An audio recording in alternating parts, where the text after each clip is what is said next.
नमस्कार श्रोते हो. साहित्य पंढरी या कथाकथन चॅनलवर तुम्हा सगळ्यांचं मनापासून स्वागत. श्रोते हो, तुम्ही ऐकताय मोहना कारखानीस यांची ही वाट दूर जाते ही कादंबरी आणि आज भाग दुसरा. जवळजवळ धावतच ती रेल्वे प्लॅटफॉर्मवर आली. सगळीकडे गर्दीचा गलबलाट होता. या लोंढ्यात खाजगी आणि सरकारी कार्यालयात जाणारा वर्ग ओळखू येत होता. सरकारी कार्यालयात काम करणारा तो किंवा ती, मग ट्रेननं जायचं असो की बसनं. अनेक जणी सलवार कमीज घातलेल्या, वरून छातीवर व्यवस्थित ओढणी घेणाऱ्या, क्वचित साडी नेसलेल्या, काही सणासुदीला आवर्जून साड्या नेसणाऱ्या, कार्यालयात कधी पूजा असेल किंवा खास कोणाच्या सेलिब्रेशनची पार्टी असेल तर. सरकारी कार्यालयातल्या स्त्रिया वटपौर्णिमा आवर्जून करणाऱ्या, त्या दिवशी उपवास करून भरजरी साडी नेसून ठेवणीतले दागिने घालून हातात रंगीबेरंगी बांगड्या लिहून बसनं नाहीतर रेल्वेनं कार्यालयातलं मस्टर गाठणाऱ्या. ह्यापैकी अनेक जणींना करिअर, भरपूर पैसा, वैयक्तिक स्वातंत्र्य असलं काही ध्यानीमनीसुद्धा नसते. काळजी असते ती रोज डब्यात काय नेणार याची. ट्रेनमधली रामय्या मैथिली खूप बडबड्या आणि मोकळ्या. गाण्याच्या भेंड्या खेळायला मजा यायची. ट्रेनमध्ये सीट मिळणं म्हणजे आनंदाची पर्वणी. तिसरी सीट मिळणंसुद्धा किती आनंदाची गोष्ट होती. ट्रेनचा तो प्रवास. चला ना भेंड्या खेळूया, मैथिली सुरुवात करायची. मी सुरुवात करते. जिंदगी एक सफर है सुहाना. रामय्या तिच्या किनऱ्या पण तरीही ऐकाव्याशा वाटणाऱ्या आवाजात म्हणायला सुरुवात करायची. आयुष्याची कितीतरी वर्ष ट्रेनमध्येच जातात. हे सुखाचे 4 क्षण कसे विसरता येणार. आयुष्यात वेगवेगळ्या वळणांवर या सगळ्या भेटत गेल्या. त्यांचं एक विशिष्ट स्थान आहे आयुष्यामध्ये. प्रत्येकीचं दिसणं वागणं वेगळं. कधी मित्र झालेच नाहीत शाळेत, तशी वेळच नाही आली. आणि कोणी भेटलं बोललं तरी त्यावेळी त्याचा किती बोलबाला व्हायचा. कॉलेजमध्ये भेटले होते काही जण, पण त्यांची जवळची मैत्री होऊ शकली नाही. मैत्री अशी ठरवून नाही करता येत असं आधी तिला वाटलं. तिला वाटायचं असं मजेत शिकत मैत्री निभावत जगता आलं पाहिजे, कुठल्या बंधनांमध्ये जगणं नको. तितक्यात एक बाई उठली आणि आधी तिला बसायला जागा मिळाली. अंगावर आलेल्या हलक्याशा वाऱ्याच्या झुळकीनं ती सुखावली. हाय आदिती, तुला भेटून आनंद झाला. हातात हात घेत घट्ट हस्तांदोलन करणारा स्वामी तिच्या डोळ्यांसमोर आला. मध्यम उंचीचा, सॉफ्ट स्पोकन, काळ्याभोर आणि मोठमोठ्या डोळ्यांचा. तिच्यापेक्षा 2-3 वर्षांनी मोठा असेल. तिला वाटलं याची आणि तिची फार जुनी ओळख आहे. त्याचं गाव कर्नाटकात आहे. त्याचे आईवडील नोकरीच्या निमित्तानं मुंबईत आले आणि इथेच राहिले. मुंबई नगरीची हीच खासियत आहे. इथे जो आला तो इथेच रमला. दक्षिण मुंबईत राहणारा स्वामी नेहमी व्यवस्थित टापटीप राहतो. स्वामीच्या चेहऱ्यावर नेहमीच एक गूढ हसू असतं. त्याच्या मनात काय आहे याचा पत्ता लागत नाही. स्वामी, तू गुप्तहेर खात्यात जायला हवं होतंस. ती मराठीत बोलते, तो ओठात हसतो. Aditi, what are you saying. Swami बऱ्याचदा इंग्रजीत बोलतो. तिचं मराठी त्याला कळत नाही. टू द पॉईंट बोलणारा स्वामी कधी बोर करत नाही. तिच्या आयुष्यात स्वामीचं एक वेगळं स्थान आहे. त्यांची दोघांची वेवलेंथ जुळल्यासारखी वाटते. कोणतीही गोष्ट पटकन स्वामीला सांगावीशी वाटते, तीच गोष्ट अमलाची. अमला अगदी जीवाभावाची मैत्रीण. अमला अतिशय बुद्धिमान होती, चलाक होती. तिचा उत्साह नेहमी सिनेमात दाखवतात तशा शॅम्पेनच्या फेसासारखा फसफसत असे. तिच्याशी काही पूर्वजन्माचे लागेबांधे असावेत. पुनर्जन्म असतो का कुणास ठाऊक. तिला मुंबई आवडली, मुंबईची गती आवडली, मुंबईकर आवडले. तेरे घर आना है आदिती, लेकिन ये काम भागदौड़, कभी टाइम ही नहीं मिलता. आदिती, तेरा ये वॉच है ना, ये मुझे बहुत पसंद है, कभी पहनने को देना. अमलाला घड्याळं फार आवडायची. घड्याळाचा काटा जसा पुढेच धावतो तसं अमलाला धावायला आवडतं, काळाच्या पुढे, गतीत. येस माय डिअर फ्रेंड, कधीही घे. आपल्यात कधी तुझं माझं आहे का? अमला, कॉलेजपासून सुखदुःखात साथ देणारी, केरळातून आलेली. दोघी आपल्या आवडलेल्या वस्तूंची अदलाबदल करत. दोघींचे स्वभाव मिळते जुळते. अमलाच्या खानदानात 18व्या वर्षीच मुलींची लग्न करण्याची परंपरा, आणि अमलाला तर एवढ्यात लग्न न करता पुढे काहीतरी करून दाखवायचं होतं. आदिती, लग्न, नवरा, मुलं या चक्रात मला इतक्यात नाही पडायचं. आयुष्यात काहीतरी करून दाखवायचं आहे. माझी स्वतःची केबिन असावी, बँकेत भरपूर पैसे असावेत. लहान लहान गोष्टींसाठी नवऱ्याकडे पैशासाठी हात पसरायला नाही जमणार मला. हे बोलताना तिचे डोळे आणखीन स्वप्नाळू व्हायचे. अमला जितकी बुद्धिमान होती तितकीच स्वप्नाळू होती. स्वप्न बघायला तिला आवडायचं. तिच्या संगतीत स्वप्न आणि वास्तव यांचा छान ताळमेळ बसायचा. बालमैत्रीण सुलभा नावाप्रमाणे सरळ, साधी. सुलभा खूप चांगली श्रोता होती. तिच्याशी कोणतीही सिक्रेट्स शेअर करता यायची. काहींना खूप काही सांगावंसं वाटतं, अगदी मनातलं. अगदी आदितीला पहिल्यांदा पिरियड आला तेव्हासुद्धा तिने सुलभाचा हात घट्ट धरून ठेवला होता. हे काय भयंकर होतंय. तिचा चेहरा घामेजला होता. आत्ता त्या गोष्टीचं हसू येतं. आईने जर त्यावेळी तिला वैज्ञानिक दृष्टीनं त्या गोष्टीचं महत्त्व पटवून दिलं असतं तर अशी घाबरगुंडी उडाली नसती. त्यावेळी किती लपवालपवी चालायची अशा गोष्टींची. जसं काही ते नशिबी येणं म्हणजे मोठा गुन्हाच होता. एकदा एक ऐतिहासिक सिनेमा बघताना नहाण या शब्दाला किती महत्त्व दिलं होतं हे बघून तिला हायसं वाटलं. कोणे एकेकाळी नहाणं या विधीला किती महत्त्व होतं. स्त्रीच्या नैसर्गिक शक्तीला केवढा मान दिला जायचा. एवढी महत्त्वाची घटना काळाच्या ओघात कशी आणि कुठे बदलली गेली. ते बाजूला बसणं, त्याचा मोठा ढिंडोरा पिटणं किती लाजिरवाणं. ते बाजूला कशाला बसायचं. शाळा नाही, काम नाही. कसे दिवस ढकलायच्या मुली त्यावेळी. नशीब आपल्याकडे हळूहळू आजीचे विचार बदलत गेले आणि माझी दुष्टचक्रातनं सुटका झाली. सुलभा बिचारी शांतपणे ऐकून घेते. आधी तिच्या आत आत घुसमटणारा जीव मोकळा होतो. सुलभा कोणत्याही प्रसंगात शांत राहत असे आणि आदितीला शांत करत असे, म्हणून आदितीला तिच्यापाशी मन मोकळं करावंसं वाटत असे. सुलभा एखादीच मुलगी टॉपर असते. बरं, मला काय हवं आहे याचा विचार करते. मला पुढे शिकायचं आहे. मनासारखी चांगली नोकरी मिळवायची आहे. आयुष्यात काहीतरी करून दाखवायचं आहे. ती तिच्या विचारात हरवत म्हणाली. सुलभा तिच्या टपलीत मारून म्हणाली, आदिती पुरे आता. चल, तुला आईने मला नवीन रेसिपी शिकवली आहे ती सांगते. सुलभानं तिच्या आवडीच्या खोबऱ्याच्या वड्या कशा करायच्या हे रंगवून सांगायला सुरुवात केली. अरे बापरे, हे काम तर खूप वेळ खाणार आहे. एवढ्या वेळात मी माझं आवडीचं पुस्तक वाचून काढीन. आदिती त्या रेसिपीला घाबरली. आवडीच्या गोष्टी मिळवण्यासाठी कष्ट करणं आलंच हे तिला पक्क समजलं होतं, पण स्वयंपाकघरात एवढा वेळ घालवायचा. अरे बापरे, म्हणजे. विचारांच्या नादात आदिती ट्रेनमधनं उतरली. आज बस लेट झाली. ऑफिसला पोहोचेपर्यंत आदितीला 10 मिनिटं उशीर झाला.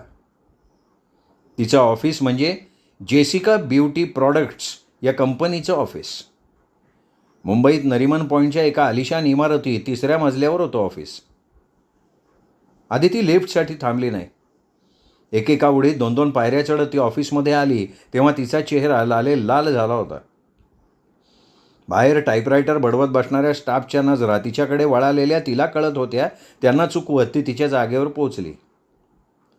आ गई बॉसची लाडली. हा आवाज अलकाचा होता. ऑफिसमध्ये अनेक राज्यातनं नोकरीसाठी माणसं आलेली. कोणी हिंदी भाषी, कोणी दक्षिणेकडची. हिंदी आणि इंग्रजी सोयीची कॉमन भाषा. ऑफिसमध्ये काम करताना जात पात, धर्म, भाषा यांची आडकाठी येत नाही. इथला कारभार वेगळा, काम करण्याची जातच वेगळी. अरे छोड ना, तू तेरा काम कर ना, मुश्ताक म्हणाला. अलका आणि मुश्ताक ही जोडी ॲडमिनिस्ट्रेशनचं काम बघते. स्टेनो कम टायपिंग आणि गोडाऊनमधल्या उत्पादनांच्या नोंदी करून त्यावर देखरेख ठेवायचं काम ते दोघं करतात. त्यासाठी अनेकदा त्या दोघांना गोडाऊनमध्ये जावं लागतं. त्या दोघांचे स्वभाव अगदी विरुद्ध आहेत, पण गेली 5 वर्ष ते इमानदारीत एकत्र काम करतायत. त्या दोघांना पास केलं आणि आदितीने दीर्घ श्वास घेतला. पर्स जागेवर ठेवून डायरी उघडली, आजच्या कामांची लिस्ट बघितली. रोजच्या रोज तशी लिस्ट करायची तिला सवय होती. तिची ही पहिलीच नोकरी. तिचा प्रोबेशन पिरियड चालू होता. तिला रोज नवीन गोष्टी शिकायला मिळत होत्या. जेसिका ब्युटी प्रॉडक्ट्स सौंदर्य प्रसाधनं बनवणारी प्रख्यात कंपनी होती. कंपनीच्या पर्सनल केअर भागातल्या विक्रीचं रेकॉर्ड ठेवणं हे आदितीचं काम होतं. तिच्या कंपनीत आंघोळीचा साबण, फेस क्रीमसारखी रोजची लागणारी सौंदर्य उत्पादनं बनतात. लिसन आदिती, आपल्या उत्पादनांच्या महिन्याभराच्या विक्रीचा आलेख ठेवणं हा सुरुवातीला तुझ्या कामाचा भाग असेल. प्रत्येक उत्पादनाचा आलेख व्यवस्थित मॉनिटर करून त्याचा चढ उतार मार्केटिंग डिपार्टमेंटला दर महिन्याला द्यायचा. समजलं? धर्मानंद रेगे म्हणाले होते. आदिती तिच्या कामात जराही चालढकल करत नव्हती. कोणतंही नवीन काम व्यवस्थित समजावून घेऊन त्यावर कमीत कमी वेळात प्रावीण्य मिळवणं हे तिचं वैशिष्ट्य. यासाठीच तिचा बॉस धर्मानंद रेगे तिच्या कामावर खुश असावा असं आदितीला वाटलं. त्याला सगळेच बॉस म्हणत, म्हणून तिनेही बॉस म्हणायला सुरुवात केली. बघता क्षणी तिच्यावर धर्मानंद रेगेची छाप पडली होती. उमद व्यक्तिमत्व. 50शीतला धर्मानंद रेगे अतिशय बुद्धिमान होता, स्मार्ट होता आणि मनमिळाऊ होता. सगळ्यांना घेऊन पुढे जाणारा होता. त्याच्या हाताखाली काम शिकताना आदितीला उत्साह वाटत होता. केलेल्या चुकांवर पांघरूण न घालता, न दुखावता तो सगळ्यांना सांभाळून घेत होता. आदिती त्यानं भारावून तो सांगेल ते करायला तयार असायची. बॉस काही चुकलं तर माफ करा, सुरुवातीलाच तिने नम्रपणे बॉसला सांगितलं होतं. अकाउंट मॅनेजर जेठमालानीनं यावर तोंड वेंगाडलं होतं. तसंही त्याच्याकडे बघून तो कोणाला तरी मनात शिव्या देतोय असंच वाटत असे. आदितीला वाटलं हा 1 नंबरचा चमचा आहे. असे कितीतरी चमचे ऑफिसात किणकिणत होते. नवख्या आदितीला बॉसला बघून उत्तुंग झेप घेणाऱ्या गरुडाची आठवण झाली.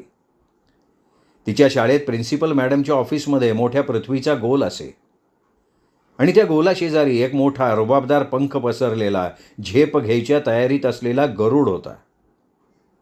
त्याला बघून आदिती मिनिटभर खेळल्यासारखी होई.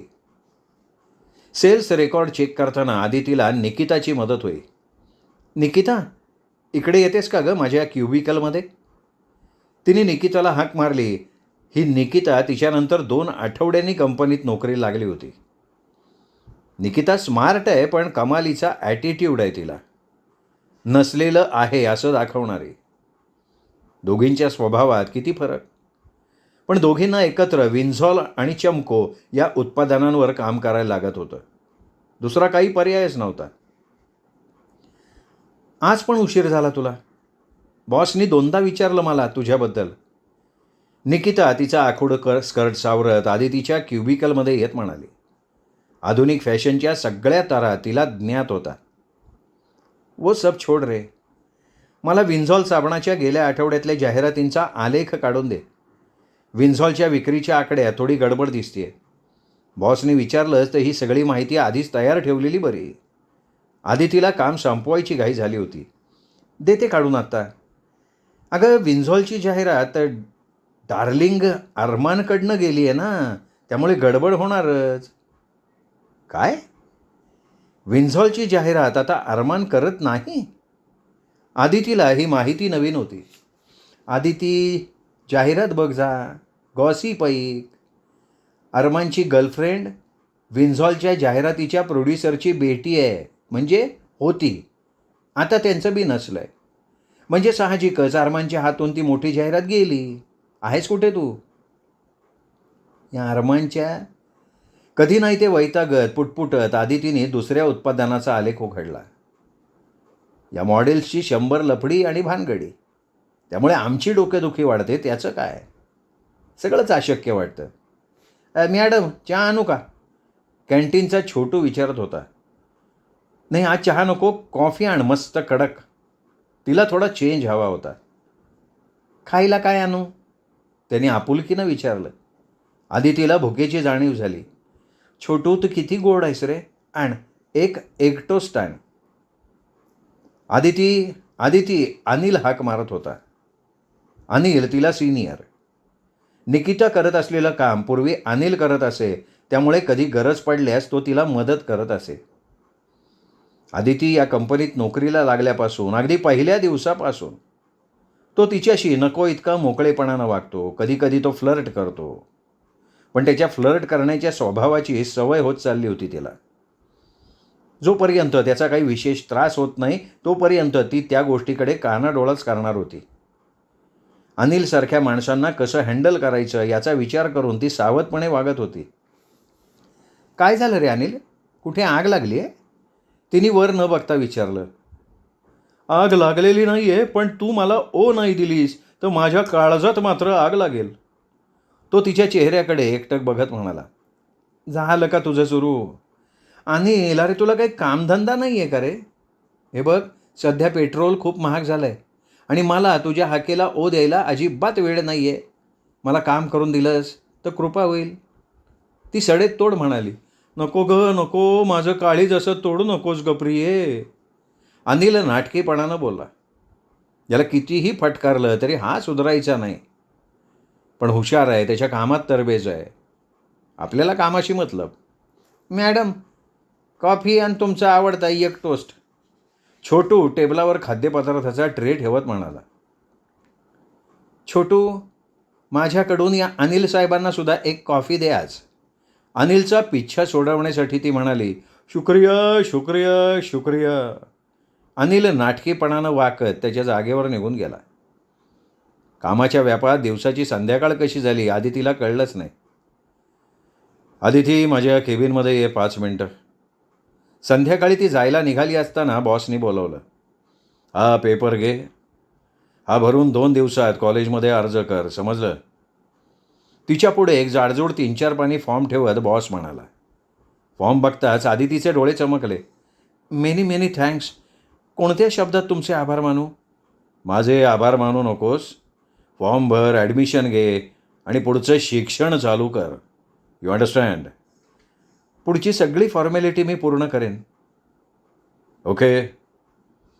धर्मानंदाने तिच्या खांद्यावर हात ठेवला. आदितीचा आनंद तिच्या छोट्याशा हृदयात मावेना. पुढं शिकायचं तिचं स्वप्न आता खरं होणार होतं. प्रत्यक्ष धर्मानंद रेग्यांनी तिला प्रोत्साहन देऊन तिच्यासाठी फॉर्मसुद्धा आणला होता. "तुमचे आशीर्वाद असताना मला नक्की यश मिळणार. मी जीव तोडून मेहनत करेन, इथेही आणि घरीही. पण फी किती आहे?" तिने मनात सळणारा मुख्य प्रश्न विचारला.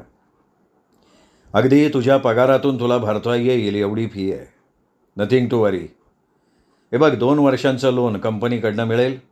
शिवाय पुढे तुझं काम बघून कंपनी पगारसुद्धा वाढवेल." ते तिच्या चेहऱ्याकडे बघत म्हणाले. "पुन्हा एकदा थँक्स सर. सर, माझा पगार जेमतेम पुरतो. घरातले खर्च भागवताना बाबांना मदत करावी लागते. कंपनीकडून लोन मिळेल तर फार बरं होईल." ती फॉर्म पर्समध्ये ठेवत म्हणाली. "तू अजिबात काळजी करू नकोस. तुझं लोन पास झालं आहे असं समज." ते तिच्या पाठमोरे आकृतीकडे बघत म्हणाले.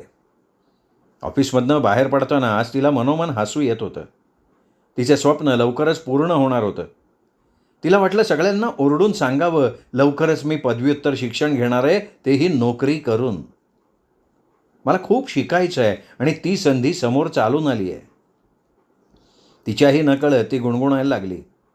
"प्रयत्नांना मिळता दाद, बळ येते पंखात, झेप घेण्या सज्ज, भरारीला नसे मोज दाद."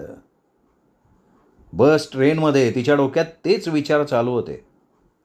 आनंदाच्या भरात आपल्याला प्रवेश मिळेल ना त्या महाविद्यालयात, हा शंकेचा मोठा किडा तिच्या डोक्यात वळवळायला लागला. आजच्या स्पर्धेच्या युगात शेकडो मुलं लाईन लावून आहेत प्रवेश मिळवण्यासाठी. कॉलेजमध्ये सीट्स कमी आहेत. अशा परिस्थितीत मिळेल ना मला ॲडमिशन? मिळेल, का नाही मिळणार?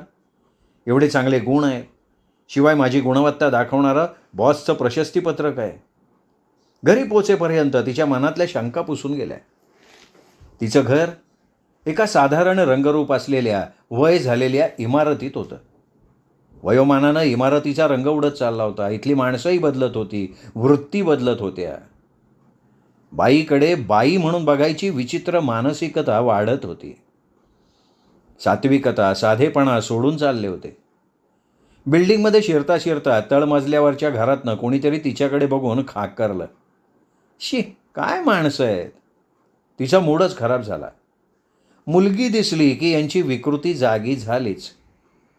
अशा विकृत माणसांना मुलगी म्हणजे पब्लिक प्रॉपर्टी वाटते. अजून आली नाही ना तुमची आदिती कामावरनं? नोकरी करायला लागल्यावर असा उशीर होणारच. आदिती जिना चढून वर आली तेव्हा 3ऱ्या मजल्यावरच्या जाधव काकी आईला उपदेश करत होत्या. जाधव काकी या अशाच. अहो हो ना काकी, तुमच्या मीनाला सुद्धा मी भेटले ट्रेनमध्ये, तेव्हा हेच सांगत होते. आदिती म्हणाली. त्यावर जाधव काकी गोऱ्या मोऱ्या होत माघारी वळल्या. अजून किती वर्षे शिकणार आदिती? काही लोकांना हसत हसत जगणं पसंतच नसावं. कोणते कपडे घालावेत, कोणी कोणाशी मैत्री करावी, करू नये, याचेही नियम घालायला काहींना आवडतं, पण दुसऱ्यांच्या बाबतीत. कुणी किती शिकावं, काय शिकू नये हे ठरवण्याचा अधिकार यांनी न विचारता स्वतःकडे घेतला असावा. लग्न करायचा विचार आहे ना? हसत हसत तळमजल्यावरचे अनंत काका विचारतात. त्यांचे पिवळे दात बघून तिला वाटे यांना एक टूथब्रश आणि पेस्ट विकत आणून द्यावी. स्वच्छ दात घासायला शिका आधी आणि नंतर मला सल्ले द्या. त्यांची बायको, मुलं गावाला राहत. हे एकटेच पडले होते आणि लोकांना सल्ले देत आहेत. आधी तिला वाटायचं की माझं हे शिक्षण, हे सौंदर्य फक्त नवरा नावाच्या प्राण्याला मिळवण्यासाठीच आहे का? मी माझ्यासाठी, माझ्या पॅशनसाठी शिकू नये? मुलींना, बायकांना दुसरी ॲम्बिशन, महत्त्वाकांक्षा असू नये? असा विचार करणारं कोणी भेटत नव्हतं. खरं तर ती कधीच लग्न, विवाह या संस्थेविरुद्ध नव्हती किंवा टोकाच्या सुधारणावादी, स्त्रीमुक्तीच्या विचारांनी पछाडलेली सुद्धा नव्हती. मुलींना स्वतःची अशी काही स्वतंत्र मतं असावीत, आवड असावी, स्वतःच्या आवडी पुरवण्याचं, निवडण्याचं स्वातंत्र्य असावं. स्त्री ही एक वस्तू नाही, कुणीही यावं आणि शेरे मारून जावेत. लग्न झाल्यावर तिला एकटीला करिअर, शिक्षण यावर का कॉम्प्रोमाइज करायला लागतं? सगळ्यांची मर्जी तिने एकटीनेच का राखावी? मुलं सांभाळणं, स्वयंपाक करणं, घरातले इतर व्यवहार बघणं, यात नवऱ्याचंही सहकार्य हवं असं तिला वाटत होतं. पण तिच्या मतांना विचारतंय कोण? आई म्हणायची, तुझं ना डोकं फिरलंय. आम्ही संसार केला हो का चू न करता, काय बिघडलं?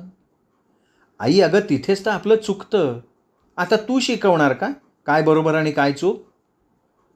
पण आधी तिला वाटायचं हा बदल होईल, आज ना उद्या. तसा पुरुष जातीविषयी तिला कसलाही राग नव्हता. तिला आवडलंही असतं रोमॅन्टिक व्हायला आणि आवडलेल्या माणसाशी लग्न करायला. पण सगळ्या गोष्टी कशा वेळेच्या वेळी व्हायला हव्यात आणि ती वेळ तिच्या आयुष्यात यायला तिला थांबायला हवं. सुधे, आधी तिला घरी यायला रोज उशीर व्हायला लागल्यावर ही जेवण करायला कधी शिकणार म्हणते मी. आजीचा सगळा राग सुनेवर निघायचा, पण आधी ती खमकी होती. आजी, तू नको काळजी करू, मी सगळं काही शिकेन आणि तुला मस्त जेवायला सुद्धा वाढीन. आज पडवळाची भाजी केलीस का गाई? हो तर आटप बाई लवकर तुझं आणि जेवायला ये, मी थांबली आहे तुझ्यासाठी. आता तिचा मूड सुधारला. आज कुठली सिरियल बघतीयस? अगं रमा माधवची मस्त सिरियल चालू झाली आहे. काय काम करते ग ती मृणाल कुलकर्णी. अच्छा अच्छा, ती गोनी दांडेकरांची नात ना? छान आहे. आणि तेवढी सिरियल सोडली तर असतं काय टी व्हीवर? चित्रहार मात्र सोडवत नाही. आई, असं म्हणता म्हणता सगळ्यात जास्त टी व्ही तूच बघतेस हां? हो, आणि महाभारत कोण बघतं? आजी मनापासनं हसली. मुलाच्या आणि बायकोच्या संवादात आजोबांनी काहीच कळलं नाही असा पवित्रा घेतला. आदिती फोनसाठी अर्ज टाकावा असं म्हणतोय बरं का मी, बाबा मध्येच म्हणाले. त्यावर आदितीने बाबांकडे स्नेहार्द्र नजरेनं पाहिलं. त्यांच्या आवाजात तिची परवानगी मागत असल्याची आजीजी तिला जाणवली. हल्ली पैशाच्या व्यवहारात बाबा तिचं मत विचारत. तिला माहिती होतं, कळत होतं. अतिशय बुद्धिमान असूनही बाबांनी नोकरी करताना पैसा कमवावा अशी अपेक्षा कधीच उराक्षी बाळगली नाही. महिन्याचा तुटपुंजा पगार जेमतेम पुरवताना त्यांची होणारी फरफट जवळून पाहत ती मोठी झाली. त्यांच्याच वयाच्या काही लोकांनी खालून वरून भरपूर पैसा मिळवला, पण बाबांनी नेहमी इमानदारीनं पैसा कमवला. काहींनी नोकरी बदलली, नवीन संधीचा पाठपुरावा केला, पण बाबांनी यातलं काहीही केलं नाही. एका सरळ मार्गानं ते चालत राहिले. त्यांची वाट त्यांनीच आखूड करून ठेवली. एक मात्र खरं की आईवर आणि आपल्यावर त्यांचं नितांत प्रेम आहे, पण ते कधी बोलून दाखवत नाहीत. त्यांनी आईला कधी फिरायला नेलं नाही, कधी गाजरा आणला नाही, कारण इथल्या सोसायटीत कुणीच कधी बायकोला घेऊन एकटं फिरायला गेलेलं नाही. त्यांनी कधी कुठल्या परस्त्रीकडे नजर उचलूनही पाहिलं नाही. काटकसरीनं राहून रिटायरमेंटनंतर पोटापाण्याची व्यवस्था करण्याची चिंता त्यांना आयुष्यभर कुरतडत राहिली आहे. आजारपणं, लग्न, घराची डागडुजी, मुलांची शिक्षणं, भरमसाठ खर्चाचं ओझं ओढताना त्यांनी कधी साठलेला पैसा बघितलाच नाही. आपण मात्र ही चूक करायची नाही. आदिती बेटा, काय म्हणतोय मी, तुला पटत असेल तर. अहो बाबा, ऐकते मी, आणि मला का नाही पटणार हो? अहो फोन ही आजची गरज आहे. आई, भाजी एकदम टेस्टी झाली बरं का, ती तोंडातनं आहा हा असा आवाज काढत म्हणाली. आता फोन कशाला, आधीच खर्च काय कमी आहेत का? आई, हल्ली फोनची किंमत एवढी राहिलेली नाही आहे. आत्ता अर्ज टाकला ना तर येईल वर्षभरात. आधी तिच्या लग्नापर्यंत फोन आलेला असेल. हे मात्र चांगलं होईल बरं का. आजीला ही कल्पना फार आवडली. माझ्या सगळ्या भावंडांना फोन करते, आधी तिच्या लग्नाला बोलवून घेते. मग तेव्हा खर्च नाही वाढणार? बाबा, डिपॉझिट किती लागेल मला सांगा, मी भरते ते. काय? अगं आदिती, तुझा पगार तुझ्यासाठी राहू दे बेटा. नाही, त्याची काळजी नको, ते माझ्यावर सोपवा. ती जेवण संपवून हात धुवायला उठली. आईच्या पदरालाही तिच्या नकळत तिने हात पुसून टाकला, आणि मग तिलाच लाज वाटली. आई, तूच मला अशा सवयी लावून ठेवल्यात हा? अगं असू देत, इथे आहेस तोपर्यंत घे सगळे लाड करून, नंतर पुढचं कोणी बघितलंय? म्हणजे मी कुठेही जाणार नाही, मी इथेच राहणार. काय घर जावई आणायचं आहे का काय? आई बाबा, ते सगळं राहू दे, मस्त बातमी आहे. आमच्या आदितीला कोणी विचारलंय का काय? आजोबा जवळ येऊन तिच्या डोक्यावरनं हात फिरवत म्हणाले. नाही हो आजोबा, हा फॉर्म बघा, मी पुढे शिकणार आहे, मॅनेजमेंट डिग्रीचा फॉर्म आहे. अरे देवा, म्हणजे अजून किती वर्ष? पोरीचं वय वाढतच आहे, आजी चिंतेनं म्हणाली. लग्न समारंभाचा सीझन चालू झाला होता. लग्न समारंभात हमखास एखादा मुलगा त्याच्या आई, बहिणी किंवा वहिनीमार्फत आदितीला मागणी घालत असे. आदितीचं सौंदर्य त्यांना भुरळ घालत असे. कुठल्याही मुलीला या गोष्टीचा कितीदा आनंद झाला असता, पण या गोष्टीला आदिती कंटाळली होती. तिच्या सौंदर्यावर भाळलेल्याने तिच्या शिक्षणाची, तिच्या इतर कलागुणांची कधी चौकशी केली असती तर ती जास्त सुखावली असती. आजपर्यंत कधीही पिंगी बँकेत साठवलेल्या पैशांनी सुद्धा तिने फक्त पुस्तकच घेतली. कुठेही वायफळ खर्च न करता, कधी वाचनालयातनं तर कधी कुठल्या रस्त्यावरच्या पुस्तकांच्या दुकानातनं उन्हातानात तासनतास चालून आवडती पुस्तकं आणली. या सगळ्यातून मनाला जे समाधान मिळालं, जे ज्ञान मिळालं, ते असं अर्धवट सांडून लाथाडून घाईत लग्न उरकून घेण्यासाठी नाही. नाही, ती जबाबदारी घेण्याआधी अजून कितीतरी ज्ञान मिळवायचं आहे. एकदा तिने तिच्या आईच्या मामाच्या मेव्हण्याच्या लग्नात जायला नकार दिला आणि आईचा फ्यूज उडाला. किती दिवस आम्हाला अशी छळणार आहेस गं? आई कळवळून म्हणाली, आणि आदितीचा स्वतःच्या कानावर विश्वास बसेना. आई, अगं तू सुद्धा? तिच्या डोळ्यात अविश्वास प्रकटला, वेदना तरळली. अगं, त्या कुरूप मंदाचंही लग्न होऊन 2 वर्ष झालीत आदिती. आपल्या बाळूकाकाच्या नलिनीनी सुद्धा बघ, एवढं ग्रॅज्युएट होऊन सुद्धा लगेच केलं का नाही लग्न? आई प्लीज, त्या दोघींची आणि कोणाकोणाची उदाहरणं देऊन माझी त्यांच्याशी तुलना करू नकोस. एक तर ती मंदा कुरूप नाही, आणि मंदाच्या बाबांनी लाखो रुपये हुंडा दिला तेव्हा तिचं लग्न झालं. हे सगळं कशासाठी? वाटतं की नलिनी फक्त लग्न जमवण्यापुरती शिकत होती. आई, अगं, हे असं हुंडा देऊन शिकण्याची, नोकरीची लालूच देऊन लग्न करायला ती मंदा, नलिनी ह्या कोपऱ्यात पडलेल्या वस्तू आहेत का गं? आई, तू पण मला समजू नाही शकत? इतक्यात हार मानलीस? तू तर मला नेहमी प्रोत्साहन देत होतीस ना? निदान बाबांचं म्हणणं तरी ऐकून घे. मी माझ्या हिमतीवर स्कॉलरशिपवर शिक्षण घेते. आता चांगल्या कंपनीत मला नोकरीसुद्धा मिळाली आहे. हे शिक्षण, नोकरी, पैसे फक्त माझ्यासाठी नाही गं, आपल्या सगळ्यांसाठी आहे. आणि हो, मला स्वतःच्या पायावर उभं राहायचं आहे. हे असं 2-3 खोल्यात 2 तास मिळणाऱ्या पाण्याच्या धारेत नाईलाजानं मला नाही आयुष्य काढायचं. आणि हे सगळं मला मिळवायचं आहे माझ्या स्वतःच्या मेहनतीवर, आणि त्यासाठी कितीही कष्ट करण्याची माझी तयारी आहे. माझा आत्मसन्मान जपताना सगळं वैभव फक्त नवरा नामक गळ्यात पडणाऱ्या मंगळसूत्रासारख्या दिखाऊ दागिन्यासमवेत येणार असेल तर हे असलं वैभव नकोय मला. आई, अगं, तू आजी ज्या चक्रातून गेल्यात त्यातून नाही जायचं आहे मला. पैसाठी घाम गाळताना मी बघितलंय तुम्हाला. स्वतःचा निर्णय तुम्हाला कधी घेता आला नाही. प्रत्येक गोष्टीसाठी तुम्ही कधी बाबांवर, तर कधी आजोबांवर, तर कधी मामावर अवलंबून राहिलात. आणि मी सुद्धा तेच करावं असं तुम्हाला वाटतंय? नाही जमणार.